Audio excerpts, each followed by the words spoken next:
a Muslim extremist on the streets of Amsterdam because he had made a movie that was, I guess, offensive to, which I'd never seen, offensive to this Muslim extremist.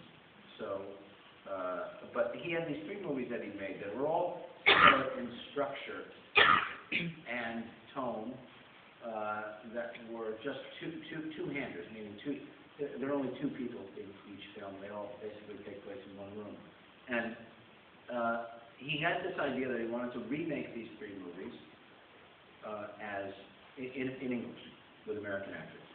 But he was never able to do it because he died. And his producers, one American, one Dutch, came to America, asked Steve Buscemi to do one. Steve told me about it. I said, well, that sounds interesting.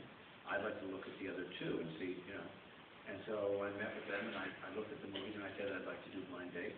And then I felt like came up with a script for it that was good, but it wasn't quite what I felt it should be. And I made a number of changes, and then we were supposed to shoot it 2.5 years ago, but the project fell apart because all the financing fell through 3 days away before I was to start shooting. How does that happen for people who...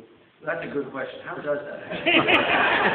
I don't know how that happened. There was one Dutch, it was all Dutch money. And for the most part, the sort of main cornerstone investor dropped out. And once he dropped out, everybody got scared of it. Now, as it turns out, Steve, we were slated to do them. I was doing mine first, Steve was doing his, and Bob Balaban was going to do the third one. And so they all fell apart. So Steve went and got the money for his, which he brought down here last year with Sienna Miller, which is a great movie. And I was lucky enough, I said to the producers, let's go get the money in Holland or wherever, and we'll shoot it over there. It can takes place in a room, in a bar. Let's shoot it there. If it's cheaper, we'll do it there. And we shot the whole movie. Steve shot his, I think, in 7 or 9. I shot mine in 7. And you do them with 3 video cameras. This is the thing that, you know, Theo came up with a little bank of monitors. And you shoot your whole movie in 7 days.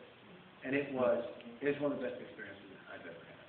And I hadn't directed a movie for 8 years, partly because of the experience I had with JoJo's Secret that we talked about earlier. That was very, I think it was deeply upsetting to me, and I just said, I need a break from this. And then my wife and I had 3 kids too, so there was Tell